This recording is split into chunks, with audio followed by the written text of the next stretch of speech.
Most investors follow trends. Very few develop edge.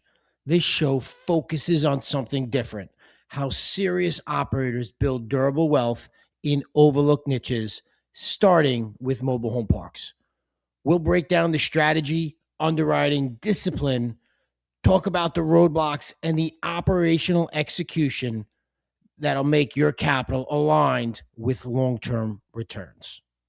This isn't about chasing deals. It's about thinking like an allocator and executing like an operator. This is the Mobile Home Park Exchange. So I was reviewing a portfolio this past week. It's in a market adjacent to ours, has a lot of the ingredients that we look for in a deal, and it was being marketed at almost an 8 cap. So on paper, it looked like a solid deal. Very strong occupancy. Current owner had done a tremendous amount of infill in the last 2 or 3 years. But when we actually broke it down, it wasn't an 8% deal. It was closer to 3%, barely. And the reason is something that you see in this industry. It's a model that makes it look like you're creating value when really you're just stretching risk out over time. Here's what I mean. The reported NOI of $595,000 sounds pretty straightforward. But what wasn't being properly accounted for in the income statement was the over $300,000 a year in debt tied to the homes themselves. Debt that would have to be assumed in the deal.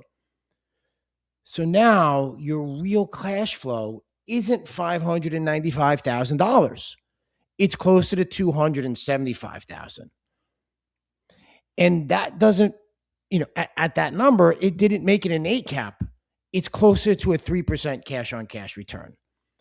And on the acquisition side, there's no room for debt when you're buying at a 3% cash on cash return. So how does a deal like that even get marketed the way it does?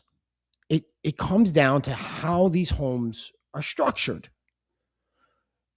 Long-term rent-to-own agreements, they make it look or appear like people are buying the homes. But are they actually behaving like owners? Long-term RTOs and the way most operators use it, it's really not ownership. It's deferred renting dressed up as a sale. When residents don't maintain like owners, your turnovers still happen. Your unit turn expense still occurs. You still have a collection risk, and those homes have a tendency of being worn down, and you're going to have to increase your repairs and maintenance expense line to maintain those homes. So in a long-term RTO, especially with a newer home, you get the downside of the renter with the illusion of ownership. So while the income may look stable on paper, the reality is underneath, it could be a lot more fragile. And when you layer in the debt that you might have, whether it's a commercial line or a spec line to bring in those homes, that's where your returns could really collapse. And this ties directly into something that we've been talking about on this podcast, and that's infill. Now, infill is not just about bringing in homes. Infill is about what happens after someone moves in. And if you don't have a system in place to convert residents into real owners, your infill strategy isn't converting that community to tenant-owned homes, you basically have a park-owned home model inside your community with nicer homes. And that's where some operators find challenges. They stop at the placement. They've gotten the lot activated, and they leave it as it is, expecting that each one of those residents are going to fulfill that longer term RTO contract. So the way we look at this is a little bit differently. We've built what we call an ownership bridge program. And the goal in that is simple. I mean, we understand that not everyone in this asset class, or not everyone who's looking into the community, is going to be able to own the home day one. But we want to get people into homes that they can actually sustain. Then it's about tracking their behavior, their payment consistency and stability, and how they actually perform.